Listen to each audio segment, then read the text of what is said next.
Señoras, señores, hasta aquí esta edición, esta última parte, este último tramo de Tiempo de Juego en este sábado 20 de julio. Hemos llegado hasta aquí, pero mañana volvemos a la misma hora, en el mismo sitio. Si queréis, si quieren, ya saben dónde estamos. Aquí, la gente del partidazo y de Tiempo de Juego. Mañana más, sigan en la radio, que la radio les acompañe. Adiós. Tiempo de Juego en COPE. Un año más, el número 1 del deporte.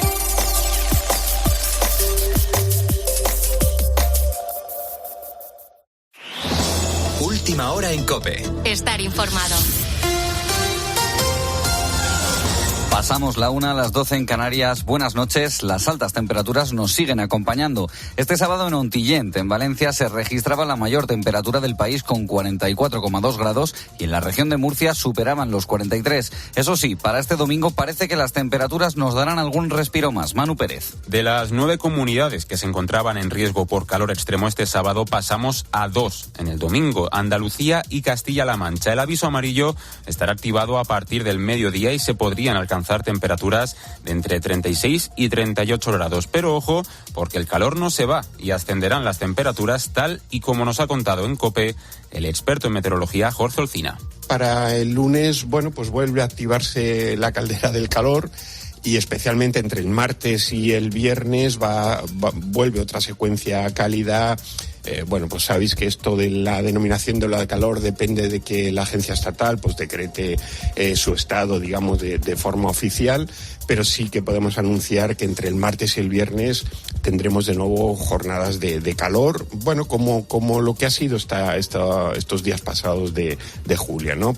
Por cierto, en Cataluña estará activado el aviso amarillo por tormentas para este domingo durante todo el día, lo que supone por lo menos un respiro para las altas temperaturas. Además, siguen llegando migrantes a las costas españolas. Solo este sábado se han contabilizado hasta 94 personas en diferentes zonas de España. 56 en Baleares, 14 en Granada, 11 en Almería, 10 en Ceuta y 3 en el Estrecho de Gibraltar. De esos 94, 10 son menores. Desde que comenzó el año, son ya más de 26.500 personas las que han llegado en condiciones precarias a España. Y en Estados Unidos son ya los 38 congresistas del Partido Demócrata los que se han posicionado en contra de Joe Biden en las últimas semanas, un número que equivale al 15% de su bancada. Desde la prensa americana afirman que el presidente americano estaría reflexionando acerca de sus próximos pasos como líder de los demócratas. Aseguran también que sería Kamala Harris quien encabezaría la lista demócrata en caso de que Biden diera finalmente ese paso al lado. Antonio Alonso es experto en relaciones internacionales. Suponiendo que le vayan a sustituir, hay un pequeño problema, y es que el que le vaya a sustituir tiene que ser una persona muy conocida y con muy buena reputación. No basta que sea un cualquiera, ¿no? Pero insisto, la sociedad americana es tan polarizada que aunque pusieran a alguien que es totalmente desconocido, una buena porción de la población americana votaría demócrata sí o sí. Con la fuerza de ABC. COPE. Estar informado. Y Rafa Nadal pasa a la final del Open de Suecia. Raúl Liñares. Lo ha conseguido después de eliminar a Djokovic en 3 sets. Se enfrentarán Nuno Borges no antes de las 2 de la tarde en la primera final que disputará el español desde 2022. En la modalidad de dobles, Rafa decidió finalmente no disputar la semifinal que tenía pautada junto a Casper Ruud. Y en el Tour de Francia, ¿qué podemos esperar de la última etapa? Eri Frade. La crono final en Niza, pero poco queda por saber en la general. Pogačar le saca 5.14 a Vingegaard. Vingegaard tiene un margen de 3.10 sobre Benepul, que va a ser tercero. Almeida y Landa, cuarto y quinto, quedan separados por 40 segundos, aunque el vitoriano se maneja bastante mal en la especialidad contrarreloj. Podrá seguir la etapa a partir de las 6 de la tarde con el Tour en COPE. Y por último en motor, Norris ha conseguido la pole del Gran Premio de Hungría en Fórmula 1. Sainz saldrá cuarto y Fernando Alonso sexto. La carrera será este domingo a partir de las 3 de la tarde. Gracias, Raúl. La 1:04, las 12:04 en Canarias. Sigues en la sintonía de la cadena COPE. Te quedas con La Noche del Grupo Risa. COPE. Estar informado.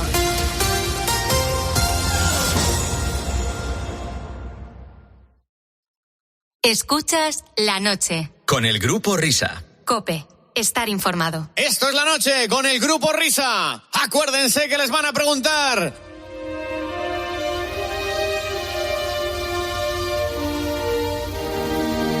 Buenas noches, oyentes. El pasado martes celebrábamos el Día de la Radio. Y ese día, cada año, las emisoras se hermanan, hacen especiales, y entrevistas a comunicadores que han marcado una época, como Gabilondo, Del Olmo, Francino, Alsina, Ángels y otros muchos. En alguna otra ocasión ha habido emisiones simultáneas entre emisoras, pero hoy yo sé que os estáis cagando de la emoción, los oyentes que nos seguís habitualmente al Grupo Risa y Ortega. Para mí es un honor compartir micrófono esta noche con estos tres genios de la radio, que cada semana incluso tienen el descaro y la desfachatez de imitar a alguno de mis personajes de la noche de Ortega en la SER.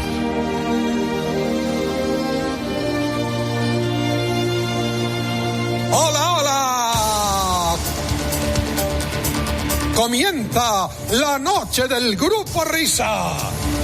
La de los insomnes, la de los borrachos, la de los colgados, la de los crápulas, la de los sonámbulos, la de los currantes, la de los amantes, la de los taxistas, la de los barrenderos, la de los pibones, la de los moscones, la del sonido hipersensible, la de la cadena COPE. Las horas más paranoicas de la radio española. Si no hay prórroga. La noche del Grupo Risa. En la técnica, alguien habrá. En el control central, vete a saber. En la central de los anuncios, ni el tato. En la animación general, areucas. En la descoordinación, no hay ninguno. Más que nada porque en este programa no coordina nadie. La noche del Grupo Risa.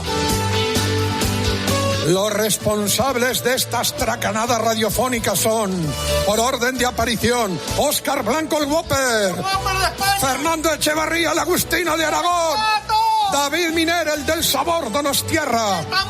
La noche del Grupo Risa. Dirigen este espacio, bueno, esto no lo dirige nadie, va con piloto automático.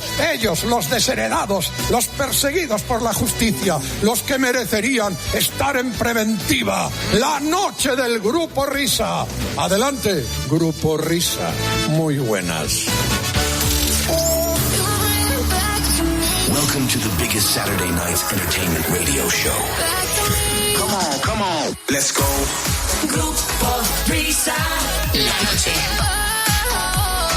COPE. Estar informado.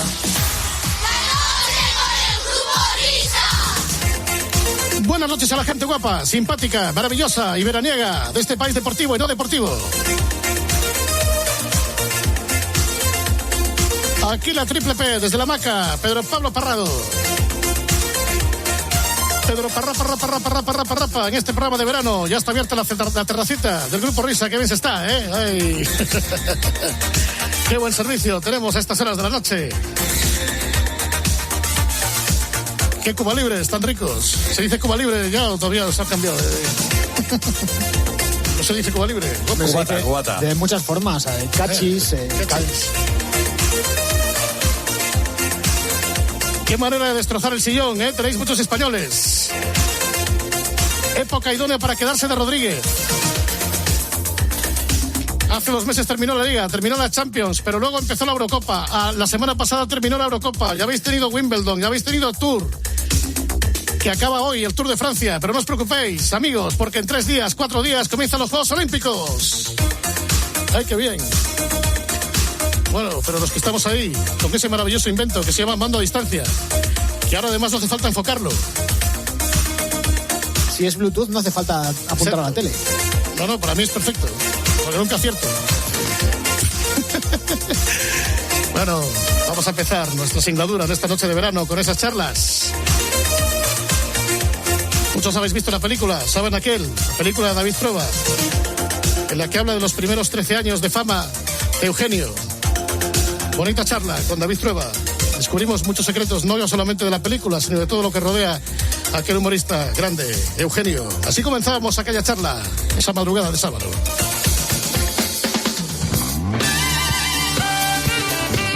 Bueno, señores, ladies and gentlemen, distinguido público. Hoy vamos a invertir un ratillo en recordar a uno de los grandes del humor, por eso este programa se llama La Noche con el Grupo Risa. Y es que desde hace unos días ya está en sus pantallas, ¿saben aquel?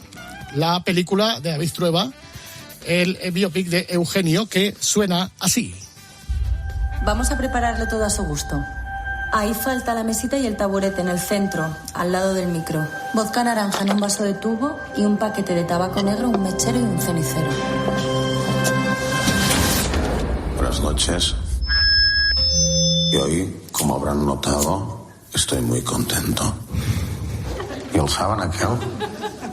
Ese tío que va a una tienda de ropa y dice, perdone, ¿tienen trajes de camuflaje? Digo, sí, señor, pero llevamos 2 años buscándolos, ¿sabe? La morena más guapa de Sierra Morena. Eso de formar un dúo lo decía en serio. Parece tímido, ¿eh? Pero después... a los dos. Una de esas mujeres que sirve para casi todo, menos para elegir marido. Habla, cuenta tus anécdotas. A la gente le hace gracia. Digo, oiga, ¿usted domina el inglés? Digo, hombre, si es bajito y se deja.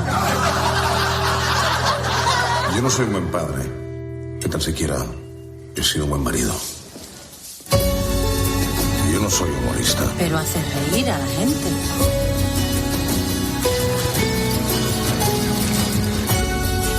¿Saben aquel que vive? La gracia de Eugenio es que es imperturbable. Ese es mi personaje.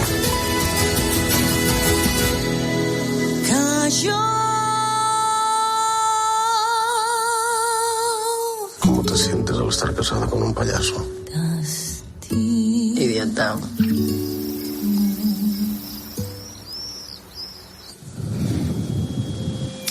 Querido David Trueba, buena madrugada, querido amigo. ¿Qué tal? ¿Cómo estáis?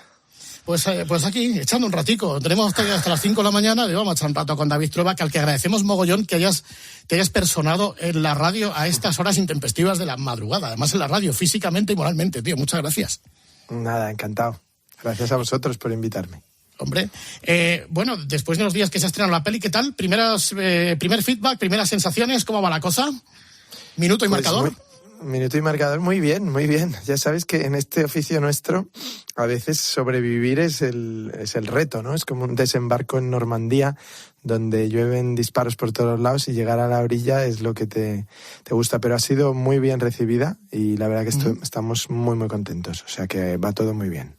¿Tú vas a ver la peli al cine? ¿Tus propias películas? ¿Vas de Strangis como público o no? Voy a veces en las primeras 10 días o así, sí, que todavía no estoy agotado de ella, pero sí que es verdad que cuando se estrena las primeras veces que puedes verla con público normal, que llamamos nosotros, que no es de estreno, que no es de la profesión y tal, sí que me gusta sentarme al final y verles las espaldas y los cuellos y las cabezas, porque hay notas como la rítmica de la película les entra o no les entra, o cómo se distraen o no, y la concentración que tienen. Pero me gusta verlo, sí. El otro día te escuchaba con Alberto Herrera, querido compañero del programa Herrera en COPE, que decían que tú no eras muy amante de los biopics y, sin embargo, bueno, nos has mostrado un biopic, si quieres, acotado en el tiempo, pero sí. Lo dicho, pero tú no eras muy de estas cosas, ¿no? No, porque me parece que cuando intentas contar como la vida entera de alguien relevante te acabas quedando ahí un poco como a medio camino un poco en lo que es el arte cinematográfico, que al final se trata de crear emociones, de crear personajes, de crear algo que tiene un vuelo, ¿no? Y en muchas ocasiones me da la sensación de que esa especie como de revisión cinematográfica o en una serie de la vida de alguien es como, no sé, como un Wikipedia puesto en imágenes, ¿no? Que tiene interés y tal, porque a todo el mundo le interesa ver las cosas y tal, pero que carece de vuelo poético y de vuelo emocional. Entonces yo lo que quería, ya sabéis que yo soy muy, muy pesado en eso, lo que quieres es hacer una pequeña obra de arte a tu manera, entendiendo el arte como la emoción de la gente, no tanto el que te cuelguen en una sala de un museo, ¿no? En este caso, ese tiempo acotado discurre en torno a 13 años, ¿no?, de la vida de Eugenio. Sí, o sea, realmente lo que marca el tiempo de la película es el tiempo que pasó Eugenio junto a Conchita, que fue su primera mujer y que fue clave en el cambio absoluto que tuvo de vida. Entonces, la película lo que cuenta es desde el primer día en que se conocen hasta el último día que están juntos. Y son esos, sí, 12, 13 años. Y ahí, digamos, para mí se escribe, digamos, esta historia, ¿no? Porque él era, me lo habréis oído contar en otros sitios, él era trabajaba en un taller de joyería en Barcelona, sin ninguna vocación, digamos, de dedicarse no ya al mundo del espectáculo, sino mucho menos a lo del humor, ¿no? Entonces conoció, por azar, a una chica andaluza de Huelva, de Aracena, que se llamaba Conchita y que tocaba la guitarra. Y Eugenio estaba a punto de casarse, de llevar una vida pues seguramente más convencional que la que tuvo, ¿no? Y lo dejó todo, se enamoró de esta mujer y entonces decidió aprender a tocar la guitarra para cantar a su lado y formaron un pequeño dúo musical que estuvo muchos años funcionando. Els Dos, ¿no? Que se llamaban Els Dos o Los Dos, porque alguna vez actuaban en castellano también. Y nada, y ahí eso fue, digamos, lo que les subió a un escenario. A partir de ahí, otra serie de accidentes que también pues en la película más o menos se cuentan y se ilustran para que la gente los vea, pues le llevan al humor. Pero fíjate que sin ella nada de eso habría existido. De hecho, Eugenio lo dijo muchísimas veces en muchas entrevistas, que sin Conchita Eugenio no existiría, ¿no? Y en el fondo la película tiene algo de rescatarla a ella, ¿no? Y de ponerla también en primera línea porque quedó muy, muy oscurecida, ¿no? En la historia. Luego hablaremos de Eugenio y de Conchita, pero David, ¿tú qué recuerdos tienes de Eugenio antes de la película, incluso cuando eras chaval? ¿Tú tenías cintas de Eugenio, lo escuchabais en casa, cintas de gasolinera, en el coche, en la tele? ¿Dónde? Yo no he tenido nunca cintas de Eugenio ni discos de Eugenio. De niño en mi casa no se oían así cosas así, eran más, mis hermanos mayores eran más de música y tal. Pero sí que recuerdo, y de hecho he puesto una escena idéntica en la película, que un día estaba en clase y mi mejor amigo, que era el portero de balonmano del equipo, yo jugaba al balonmano en el equipo, me tocó así en la espalda y estábamos todo el día gamberreando, él y yo. Me dice, tío, tengo una cinta de chistes que te partes de risa. Y entonces me enseña la cara de Eugenio en una carátula de una cassette. Y por la tarde nos metimos a escucharla en casa y sí, ya fuimos muy, muy fans. Y luego tuve más tarde unos amigos que tenían un grupo de rock y entonces tenían una furgoneta e iban, pues eso, tocando por las ciudades y tal y no sé qué. Y ahí siempre había una cinta de Eugenio.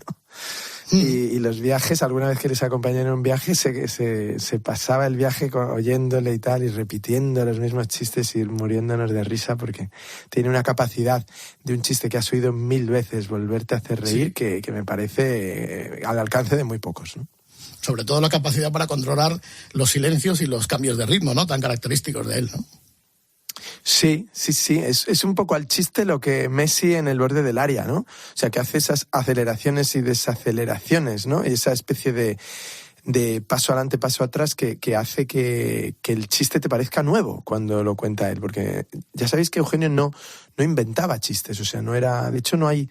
Digamos, no se conoce que el chiste sea algo particularmente inventado por personas. Es decir, no se puede reivindicar la creación de un chiste. Es una cosa bastante rara, pero que funciona así desde hace 1000 años. Entonces los chistes como que se reciclan, se rehacen, se cambian los elementos del chiste, pero la estructura sigue igual. Se cambian a veces cuando hacen chiste más coyuntural, pues se introducen a los personajes del momento, ¿no? Y entonces donde antes era no sé quién, ahora es no sé cuántos. Donde antes era un asunto que estaba muy candente, ahora es otro, pero el chiste más o menos es el mismo. Y entonces él lo que hacía era que los reestructuraba para su rítmica, para su personaje, ¿no? Y ahí sí que es verdad lo que dices tú, los silencios, las pausas, las repeticiones a veces, o incluso el alargamiento de una situación hasta casi el agotamiento, ¿no? Era una de sus maestrías. Sí, increíble cómo podía hacer reír a la gente simplemente diciendo, ya el principio, señoras y señores, voy a contarles unos cuantos chistes, unos cuantos sacudidos, como digo en mi lengua madre, y se queda la gente para ahí. Y con la alegría que me caracteriza, que ahí se me rompía. gente. Una cosa que no conseguí meter en la película, porque la película al tratar de sus primeros años, digamos, hay cosas ya de cuando es consagrado que no aparecen, pero él hacía una cosa que me gustaba mucho, que es que a veces salía al escenario y se ponía a fumar y no hablaba, ¿no? Y prolongaba esa situación como 2 o 3 minutos, lo cual en un escenario es brutal. Entonces la gente empezaba como a revolverse con risa y tal y no sé qué, y en un momento dado el tío decía, a ver, ustedes cuando llegan al trabajo se ponen inmediatamente a trabajar. Es curiosa, ¿verdad?, la contradicción de la vida, ¿eh? La relación de la comedia, de ponerse el traje de payaso y de cómico, y luego del drama de Eugenio, o pudo ser de Gila, o pudo ser de Luis Sánchez Polat, cuando pierde a un hijo, ¿verdad? Como es el cúmulo de contradicciones que es la vida, ¿verdad? Y especialmente la vida del cómico, la vida del humorista. Sí, yo creo que especialmente en la gente que se dedica a hacer reír a los demás hay una especie de sentido ahí, como de que no pueden desalojar, digamos, las emociones fuera, ¿no? Ni compartirlas. Entonces, porque la gente espera de ellos la risa, ¿no? Y espera de ellos precisamente usarles como colchón salvador, ¿no? De sus propios dramas. Entonces el humorista va arrastrando un poco su intimidad de una manera casi secreta, pero a veces creo que pasa un poco lo mismo. Vosotros que conocéis tanto el mundo así del espectáculo, el mundo del deporte y tal, seguro que conocéis gente que es muy popular, muy popular, pero que está muy sola, ¿no? Y es como una contradicción, porque puedes tener un estadio coreando tu nombre y luego llegar a una casa que vivan de ti y que expriman tu genialidad o tu talento y tal, pues hay un momento en el que tienes la desconfianza de por qué están conmigo, ¿no? Y yo creo que eso provoca una enorme amargura, y evidentemente, pero es el genio amargo, ¿no? Es el genio metido en una turbina de autodestrucción. La época en la que muchos crecimos era la de Eugenio, era la de Gila. A todos los reclutaba Luis del Olmo, porque Eugenio era un tipo muy tímido, tendente a la depresión. Y tú contabas el otro día, que lo vuelvas a contar, la anécdota tuya cuando escuchabas, gracias a la radio de tu madre, la entrevista de Luis del Olmo con Eugenio. Sí. Bueno, mi madre oía muchísimo a Luis del Olmo, entonces todos los días, como yo además viví, digamos, mucho en casa con ella antes de ir al cole, porque aguantó, como era el pequeño, me aguantó mucho ahí en casa. Me acuerdo perfectamente de una cosa que he metido en la película, también una frase que bueno, Luis del Olmo luego tendría mucha más confianza con él, hicieron además algunas emisiones juntos y tal. Las eugeniadas. Exacto, pero una vez le preguntó, en esa primera época le preguntó, bueno, Eugenio y tal, usted no se ríe nunca. Entonces Eugenio dijo, solo cuando cobro, ¿no? O sea, tenía, claro, esa especie de coraza, ¿no? Ante las entrevistas era difícil, ¿no? Era una persona de la que se conocía muy poco, ¿no? ¿Tú llegaste a conocerle, Eugenio, o no? No. No le llegué nunca a conocer en persona, y él murió en el 2001. Y bueno, claro, le seguía como todos, sobre todo por la televisión, ¿no? En las apariciones o fragmentos que se reproducían de él, pero siempre me creó una gran curiosidad, pero nunca le vi ni en directo ni le conocí.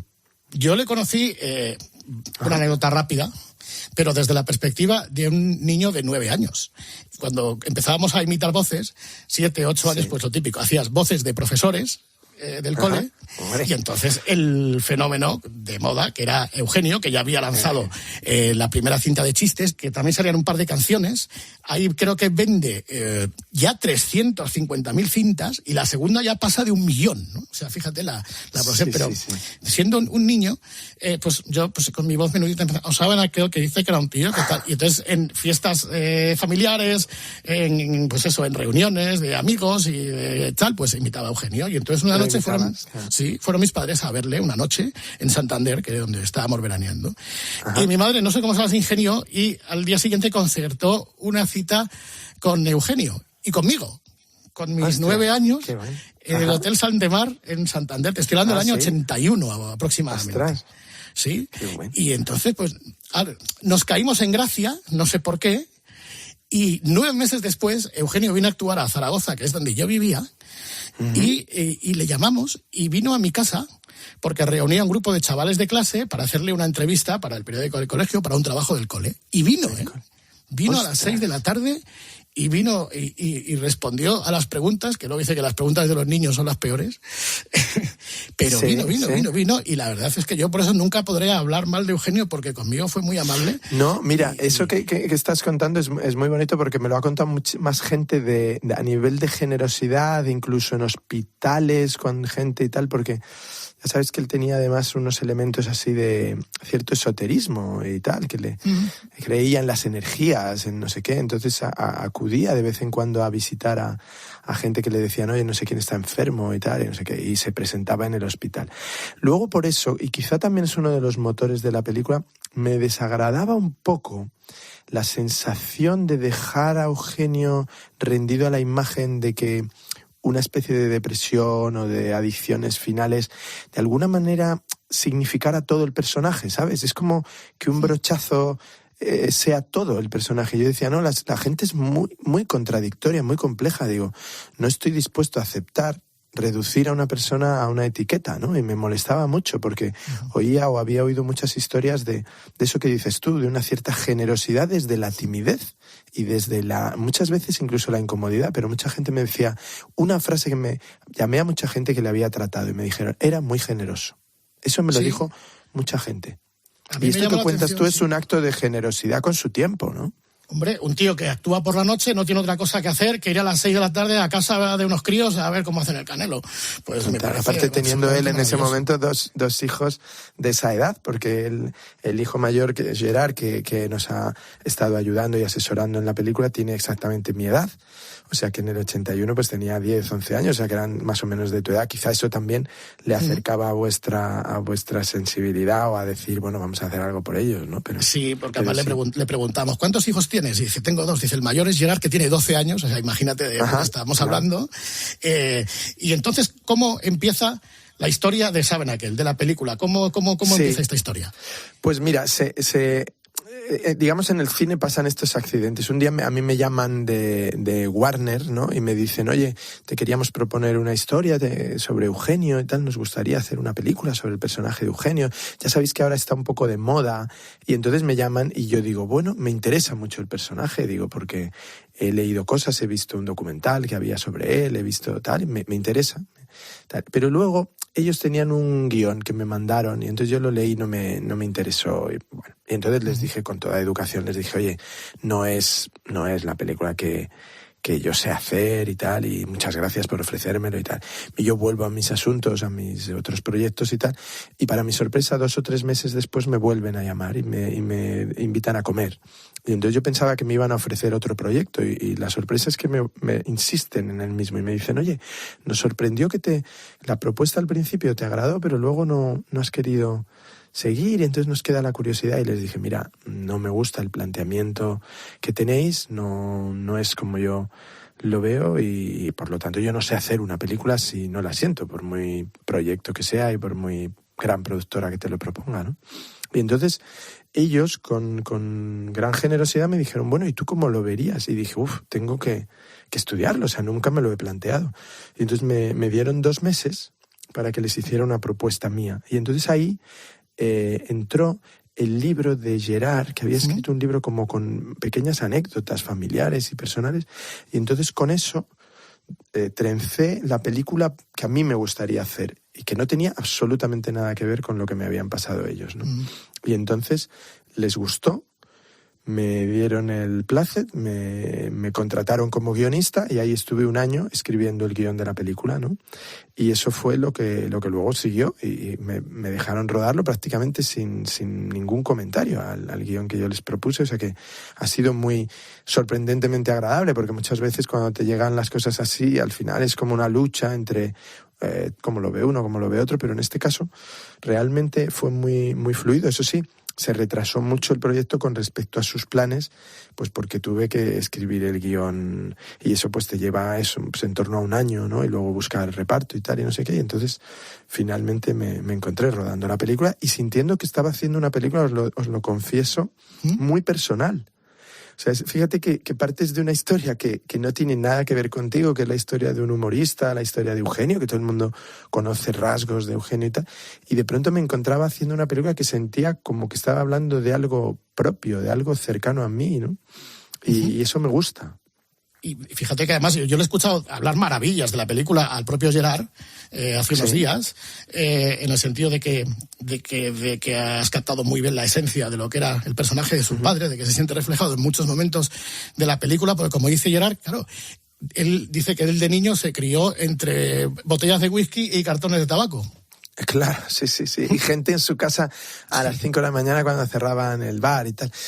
Es que la vida, digamos, de esos niños... También yo en la película quise dejar un poco una impronta también de cómo era el mundo visto a través de esos niños, ¿no? Y los niños, la vida familiar, por supuesto, obviamente la mujer de la que hemos hablado antes, tenía muchísima importancia. Entonces, ahí sí que le preguntaba, porque claro, Gerard había contado alguna cosa, pero yo le preguntaba a la hora de hacer las escenas y tal, porque al final cuando haces una película así, lo que haces es partir de una verdad, de algo como que pasó, pero lo tienes que transformar en una secuencia cinematográfica, es decir, que tenga un cierto vuelo poético, metafórico y tal, ¿no? Entonces tienes que hacer esa labor. Y entonces yo le preguntaba así pequeños detalles, digo, pues, ¿cómo llamaba tu padre a tu madre, ¿no? Cuando estaban solos, digamos, o cuando estabais en la cocina y tal. Entonces me decían, nena. Hey, nena, tal, no sé qué. Y digo, ¿y a vosotros y tal? Que dice, eso, sí, bandarra. Bandarra, que lo utilizaba en muchos chistes. O sea, bandarra, exacto. Sí. ¿Qué haces, bandarra, tal, no sé qué? Entonces me gustaban esas pequeñas cosas y tal. Y luego, claro, inventas cosas, cambias cosas, transformas, pero tienes que hacer una película, ¿no? Que funcione como película. Es como no sé, tú no puedes llevar un remolque si la cabina no funciona, el motor no funciona. Entonces, yo creo que Gerard eso lo entendía. Y lo que le hacía mucha ilusión, digamos, es que se contara la película desde esa perspectiva, ¿no? Un poco de sus años de infancia, que el otro día hicimos una entrevista juntos y le oí decir una cosa que también te llama la atención. Dijo, ¿no? La película de David cuenta los 11 años más felices de mi vida, ¿no? Fíjate. Que son los años en que su madre y su padre pues vivían juntos y él era un niño, ¿no? ¿Y cómo es, hablando de la madre, cómo es el papel de Conchita, el papel que interpreta Carolina Yuste, porque como Eugenio le conocemos más, vamos a la que conocemos menos? ¿Cómo es el personaje de Conchita y en qué medida influye en la vida personal toda, pero en la trayectoria profesional de Eugenio? Pues, para empezar es un personaje bastante curioso, porque es una chica de Aracena, Huelva, que estudia aparejadora, tal no sé qué, pero llega a Barcelona y se coloca trabajando en la Cruz Roja, ayudando a la gente mayor, tal no sé qué, pero bueno, lo que quiere es ser cantante, entonces va con su guitarra a todas partes y canta y tal no sé qué. Y ahí es cuando, y lo curioso es que aprende catalán perfecto y habla un catalán perfecto y canta algunas canciones en catalán, y cuando Eugenio se enamora de ella y hacen su dúo, hacen mucho repertorio catalán. Mayoritariamente entonces cuando están actuando hacen repertorio catalán, luego añaden también repertorio sudamericano, etcétera, pero muchas canciones que son poesía catalana, clásica y tal, que entonces estaba de moda una cosa que se llamaba la nova cançó, que es un poco de donde salían Serrat y Lluís Llach y tal. Y entonces ellos hacían ahí Viñas verdes vora al mar, que era un poema de Sagarra, pues lo musicaron y lo cantaban, ¿no?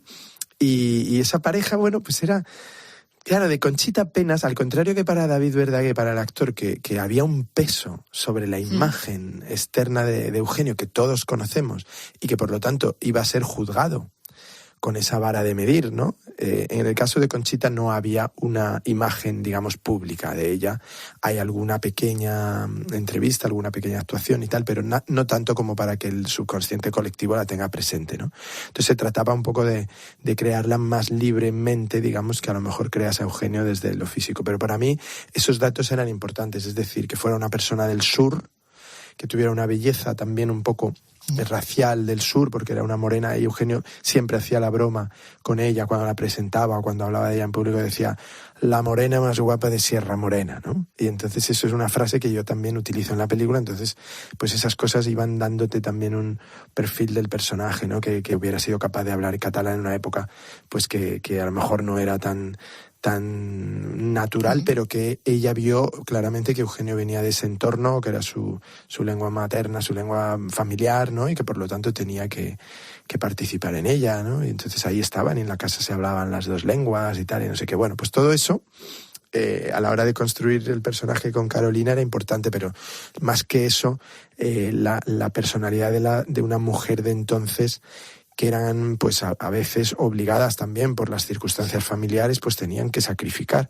sus ambiciones, su carrera hacia la familia, ¿no? Y el estar ahí criando a los hijos y tal, pues esas cosas hacían la vida mucho más complicada para una mujer que quería ser artista en los años 70, ¿no?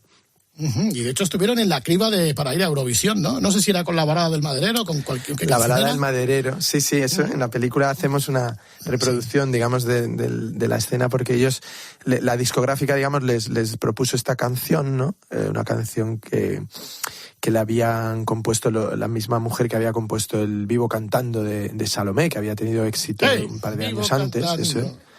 Y entonces esta balada del maderero, que es una canción muy absurda, pero muy, muy pegadiza, ¿no? Entonces ellos participaron en como lo que sería el Benidorm Fest de ahora, que era el programa que presentaba Laura Valenzuela. Sin televoto. Sin televoto, eso, para elegir, digamos, al candidato de televisión española en Eurovisión, ¿no? Y entonces participaron, pero era un año además épico, porque era el año 70 y entonces participaron Julio Iglesias, Mocedades, Nino Bravo. Caray. Y Eugenio y Conchita quedaron cuartos, lo cual, o sea, quiero decir, me parece muy, muy meritorio teniendo en cuenta ese panel, ¿no? De participantes. Pero digamos que de ahí su carrera musical fue a menos, ¿no? O sea, ese sería como el mayor éxito, que tampoco es que digamos que es un éxito brutal, pero bueno, fue como su mayor momento así de gloria, quedar cuartos en eso. Y entonces luego, pues siguieron actuando, pero ya con 2 niños y tal, las cosas se complicaban y iban un poco arrastrándose por estos locales nocturnos de Barcelona, donde luego yo he conocido a gente que me ha dicho que los iba a ver, y que, bueno, que la gente seguía bebiendo y fumando y hablando mientras cantaban, pero que cuando Eugenio se ponía a hablar entre canción y canción, o que a veces contaba alguna anécdota o algún chiste entre medias y tal, que se notaba muy, muy rápido que había una electricidad y que la gente le quería escuchar, ¿no? Y que de pronto todo el mundo se callaba y se giraban las cabezas, y es un poco, también en la película lo cuento, como al final un poco los artistas son lo que son porque también el público, con su aceptación o su rechazo, les va dirigiendo hacia un lugar, ¿no? Porque Eugenio además guardaba durante toda su vida muchos chistes en libretitas que él tenía, ¿no? Sí, eso es otra cosa también muy curiosa. Es decir, no era una persona que nunca jamás había pensado dedicarse a contar chistes. Pero eso te quería preguntar, si era ya cuando se dedicó al humor o ya antes, o siendo adolescente, era cuando guardaba los chistes. Parece ser que desde niño los apuntaba en unos cuadernos de espirales.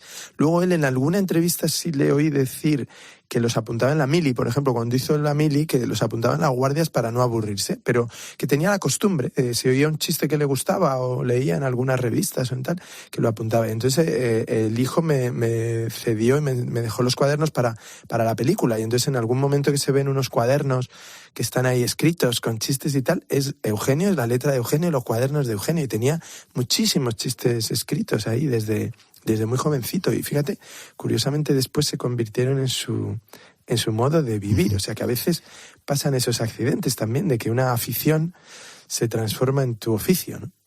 Y hemos hablado de Conchita, el papel que interpreta Carolina Yuste, pero hay que hablar del propio Eugenio, el papel que interpreta David Verdaguer, que nos hemos quedado absolutamente sorprendidos. Tenemos que ir a ver la peli todavía, ¿eh? Sí. Pero de cómo clava la voz de Eugenio. Yo sé que no es la pretensión, no, ni ser imitadores como nosotros o como Latre, pero la voz está trabajadísimo. Por eso, ¿es él todo el rato en la película o sale Eugenio de verdad? Porque no, es él todo el rato.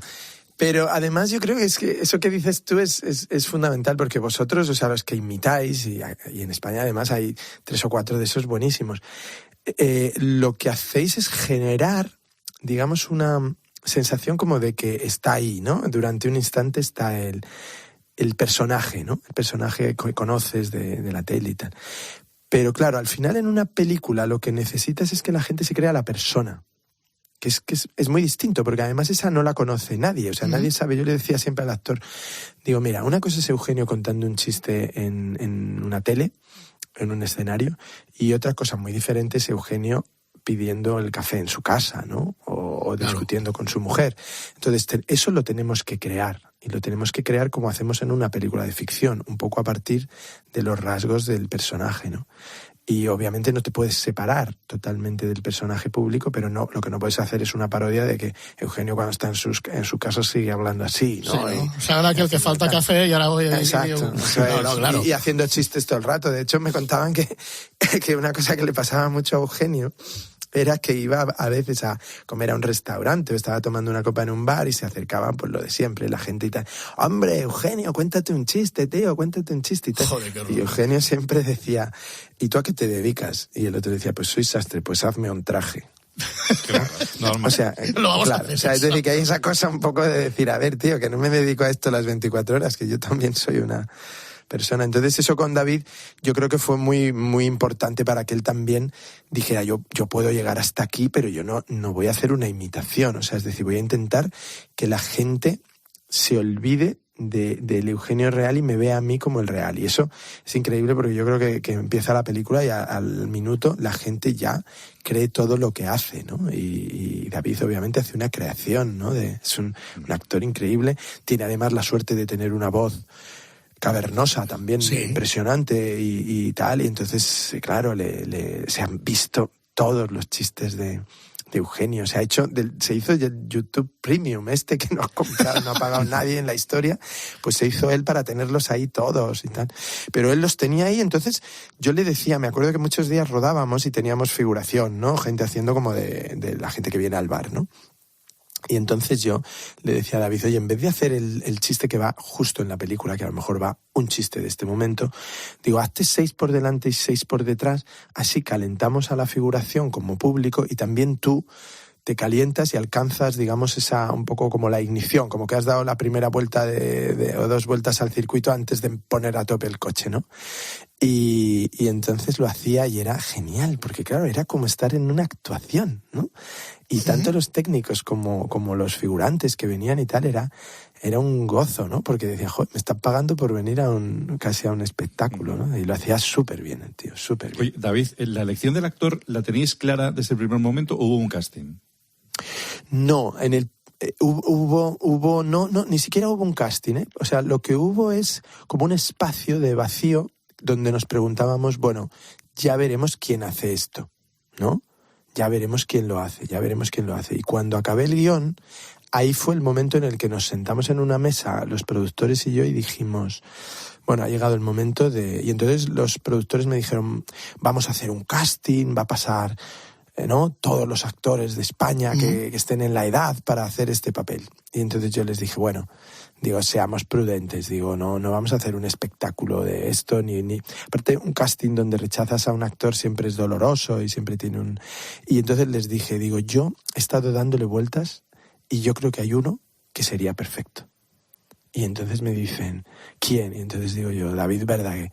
Y entonces me dicen, ostras, es muy bueno, nos encanta, tal, no sé qué, ¿tú crees que es el mejor? Y digo, yo creo que es el mejor. Y ese fue el acuerdo. Entonces yo llamé a David y le pasé el guión, lo leyó, nos fuimos a comer y para mi sorpresa me dijo que sí.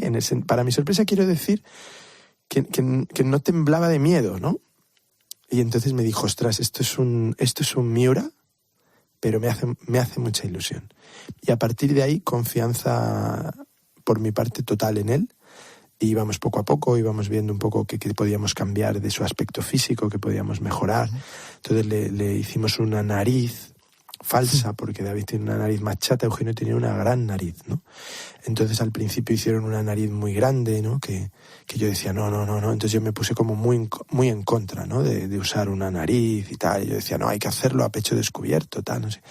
Y David, el actor, me decía, por favor, deja que lo alejen un poco de mí, deja tal, no sé qué. Entonces me probaron otra, que era como un tamaño, por decirlo, más intermedio, ¿no? Entre el real Eugenio y el propio David Verdaguer, ¿no? Y entonces, la verdad es que cuando le vi esa nariz, le cambiaron el pelo, le cambiaron la barba, porque él la tiene muy distinta al pelo de Eugenio, y entonces él empezó a hacer la voz y tal. Y ahí hice una prueba de cámara, ya filmada y tal, y la verdad es que todos los que estábamos dijimos, o sea, esto es increíble, ¿no? O sea, esto va a funcionar. Ahora el problema es hacer la película, ¿no? Y es que el personaje funcione.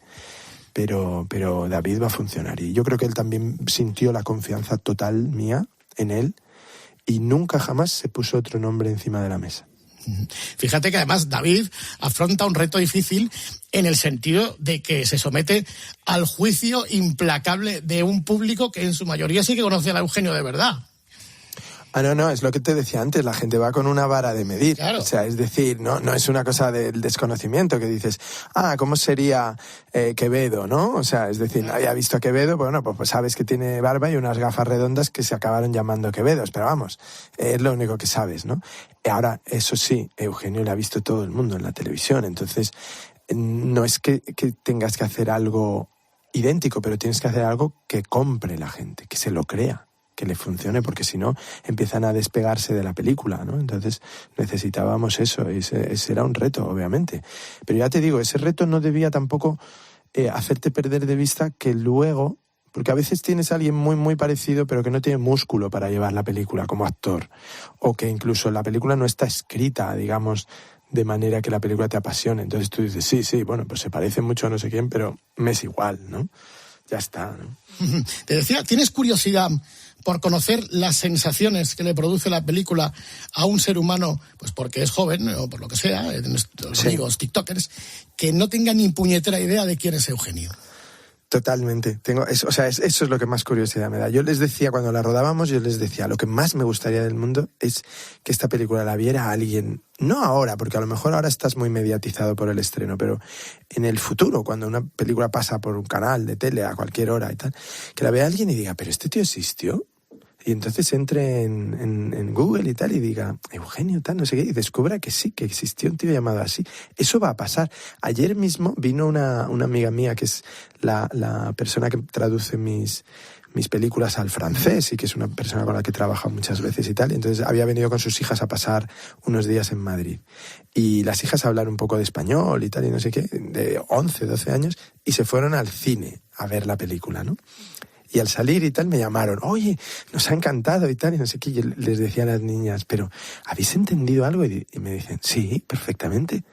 Y digo, pero ¿vosotras sabíais quién era el humorista? No, nunca lo habíamos oído, pero ahora lo vamos a buscar y tal.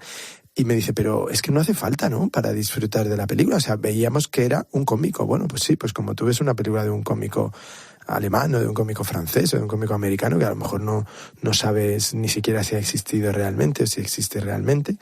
Y esas reacciones me interesan mucho porque obviamente, claro, es el Eugenio popular para nosotros, para nuestra generación, está ahí, pero hay muchísima gente. Yo fui a un instituto justo antes de empezar la película y me preguntaron al acabar, pero ya estaba hablando de algún libro mío que habían leído, no sé qué. Al acabar me dicen, ¿y qué estás haciendo ahora? Y digo, pues voy a rodar una película en Barcelona sobre un cómico que todos conoceréis, Eugenio. Hay una clase, a lo mejor eran 50 o 60 chavales y chicas de 15 y 16, ninguno sabía quién era.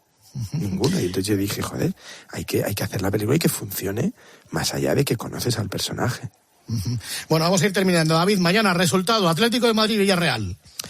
Hombre, yo creo que ese partido lo ganamos, ¿no? El Villarreal, por suerte, no está en su mejor momento, ¿no? Porque ha sido un equipo que juega súper bien al fútbol, pero está pasando un momento malo. Esperemos que no se recuperen mañana, precisamente, que nos dejen una semanita más antes de recuperarse, porque el Atleti este año yo lo veo campeón de Liga, ¿eh? Bueno, espera, que tenemos aquí a nuestro Enrique Cerezo, que conocerás de sobra. Enrique, presidente, conforme con el veredicto de Buenas noches, David, ¿cómo estamos, hombre? ¿Qué Atlético, tal, Enrique? ¿Qué pasa? ¿Cómo está? Oye, peliculón, ¿eh? Aquí hay un Goya, ¿eh? Por lo menos el del actor, el del director yo creo que también, ¿eh? Ya sabes que a mí también me gusta mucho esto del cine, ¿eh? Joder, tanto. Que en el futuro, cuando las generaciones estas a las que aludes vean la película, las verán en Flixolé, ¿eh? Oye, tío, pero es que lo haces perfecto. ¿Qué va, hombre? Pues haz una película de Cerezo. Oye, es que a Cerezo le conozco mucho, tío, y lo haces clavado. Buenas noches. Oye, una cosa, yo tengo la última para preguntarte, ¿eh? ¿Qué es? Esto de los biopics y esto que no sé lo que es. Oye, ¿qué jugador del Atleti merece una película? Yo pagaría dinero porque me dejaran hacer una película de Luis Aragonés. O sea, y esto a Enrique le puede interesar, lo de que pague yo. Sí, porque pero sobre todo te voy a decir una cosa, de Luis seleccionador. O sea, yo creo que ahí hay una historia increíble, porque Luis tenía una personalidad. Yo he leído muchas cosas de él, he conocido gente que le trató como jugadores, otros entrenadores y tal. Es un tío imbatible. A mí me encantaría hacer algo con Luis. Bueno, pues ahí vamos a ver quién recoge el guante, ¿eh? Y por último, siendo tan amigo como eres de Guardiola, ¿renovamos al Cholo o no? Tú sabes, preguntarle un día a Cerezo precisamente esto, cuando Guardiola se estaba sacando, no sé si os lo ha contado alguna vez, cuando Guardiola se estaba sacando el título de entrenador aquí en Las Rozas, pues como yo era como de los pocos amigos que tiene en Madrid y tal, pues venía mucho a mi casa y tal y no sé qué. Me dijo, tío, estoy deseando coger un equipo, tengo que entrenar, esta cosa de exfutbolista loco por entrenar, ¿no? Y entonces un día me encontré a Cerezo y había una crisis en el Atleti fuerte y tal, estaban a punto de echar al entrenador. No me digas que había una crisis. Hombre, David, una más. Entonces le digo, oye, Enrique, tío, digo, ya sé que a ti estas cosas no te van y tal, pero ¿por qué no ficháis a Guardiola de entrenador, que se acaba de sacar el título y va a ser un entrenador increíble y tal? Porque es un tipo que ya cuando jugaba veías que tenía cabeza de entrenador y tal. Y entonces Enrique siempre me confesó que pensé, David y tal, con sus amigos, intentando colocarme a sus amigos y tal, y no sé qué, no sé cuántos. 3 o 4 años después me dice, joder, macho, te tenía que haber hecho caso y tal. Anda. Ahí estamos, confidencias en la madrugada. Bueno, un abrazo, Enrique. David Trueba, muchísimas gracias por este rato, tío. A vosotros, muchas gracias por la entrevista. Ya sabéis, ¿saben aquel? En los mejores cines, por supuesto, siempre Eugenio con nosotros. Un abrazo, David, hasta siempre. Grupo Risa. La noche. COPE. Estar informado. El sonido de la playa. Hace calor y esto que le voy a contar ya se lo digo. El de la montaña. Sí, el partidazo, yo creo que con nuestro... Cuando viajas. Llega el momento de desconectar, viajar, imagino. Mientras perfeccionas el arte del abanico en una hamaca. O si decides hacer maratón de sofá y ventilador. Este verano, estés donde estés, COPE. Escuchas La Noche. Con el Grupo Risa. COPE. Estar informado. Esto es La Noche con el Grupo Risa. Acuérdense que les van a preguntar. Ahí estamos, Noche del Grupo Risa, Summertime Edition. La Noche con el Grupo Risa. Entrevista tranquila, relajada, magnífica. Hay con muchas confidencias, muchas historias con David Trueba. Pero lo que no sabía David Trueba es que después, a través de la inteligencia artificial, Eugenio revivió gracias a algunos profesionales de esta casa. Muchos y muchas imitadores e imitadoras de Eugenio. Yo no sé lo que tienes ahí a mano, Whopper, ¿por quién podríamos abrir fuego para terminar la hora? Pues además creo que fue cronológicamente primero Tony la que se estrenó con esto de imitar a Eugenio contando chistes igual que él, en un improvisado club de la comedia que le hicimos, acústicamente hablando desde el punto de vista del sonido, donde la pudimos escuchar pues soltarse de esta manera. Gracias. Y bueno, pues voy a seguir con otro chiste, con su permiso. ¿Saben aquel que dice que es un vasco que va a Barcelona? Entra a una barbería y dice el barbero, digo, ¿qué es el señor? Dice el vasco, digo, afeitar.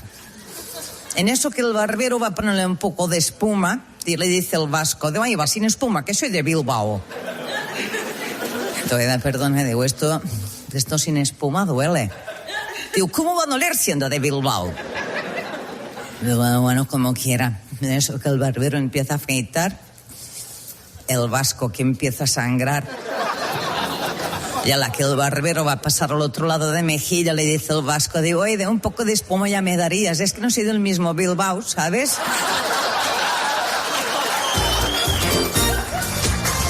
Bueno, este es el Eugenio de Tony Martínez, pero vamos a ver quién lo tiene que bordar, aunque sea por razones de paisanaje, es... Sí, señor, el perejil de todas las salsas, que tranquila debe estar de vacaciones hasta que está escuchando este programa, y como todos los días, aquí está Elena Condis. Gracias. Buenas noches, gracias por dejarme actuar de nuevo. Bueno, vamos en este entorno de humor con unos inputs de chistes. Ustedes lo saben, aquel que dice que se encuentran dos amigos, yo no le hice al otro día, ¿tú sabes cómo se llaman los habitantes de San Sebastián? Digo, todos no.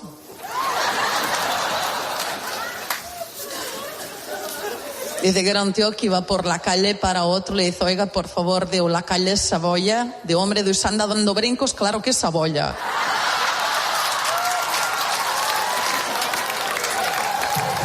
Digo, a mi hijo le hemos puesto gafas. Digo, coño, qué nombre más feo.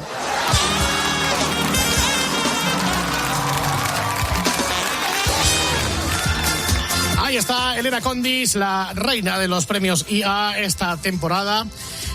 Pero si hay dos voces que se parecen como un huevo a una castaña, son las de Eugenio y Miguelito. Miguelito, ¿lo lograrás o no? Vamos.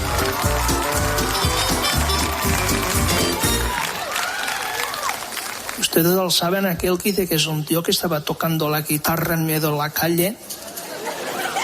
Se le acerca un policía y le dice, oiga, digo, haga el favor de acompañarme. Digo, ¿qué canción desea cantar el señor?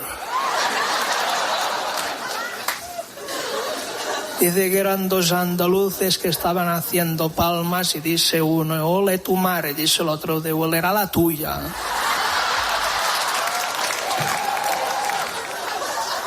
Se encuentran dos amigos y uno le dice al otro, hay que ver la fortuna que hizo Henry Ford con los coches. Digo, coño, y su hermano Roque con los quesos.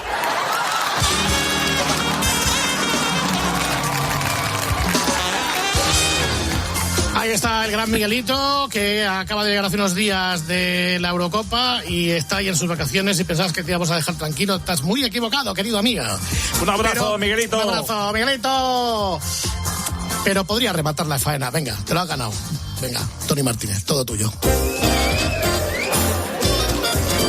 Gracias. Son ustedes muy amables. Vamos a continuar con unos minutos de humor. Saben aquel que es un tío que llama a un timbre de un portero automático y diu, no hay nieve en Sant Maurice. Y si una voz que dice, el espía vive en el quinto, gilipollas. ¿Saben aquel que es un tío que va a buscar trabajo en una empresa? Le digo al gerente, mire, de ahora entrará ganando 100.000 pesetas y más adelante le subiremos a 300.000. Digo, bueno, pues ya vendré más adelante.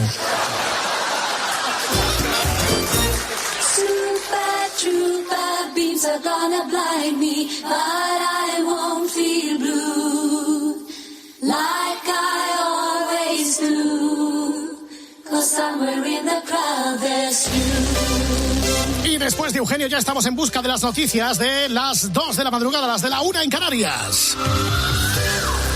Esta es la edición de verano, la noche con el grupo Risa, sonido denominación de origen COPE.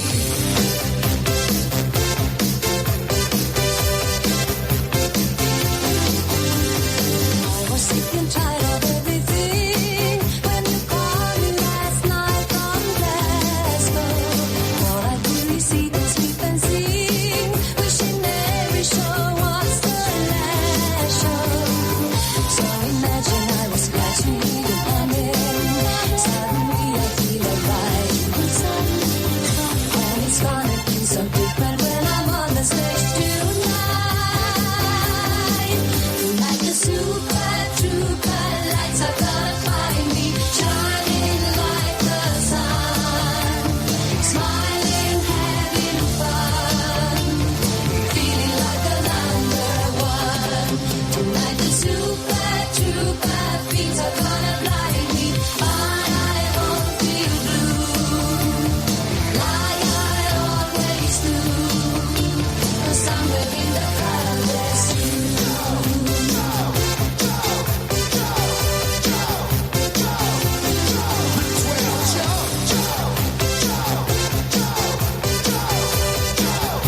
trooper.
Son las 2, la 1 en Canarias.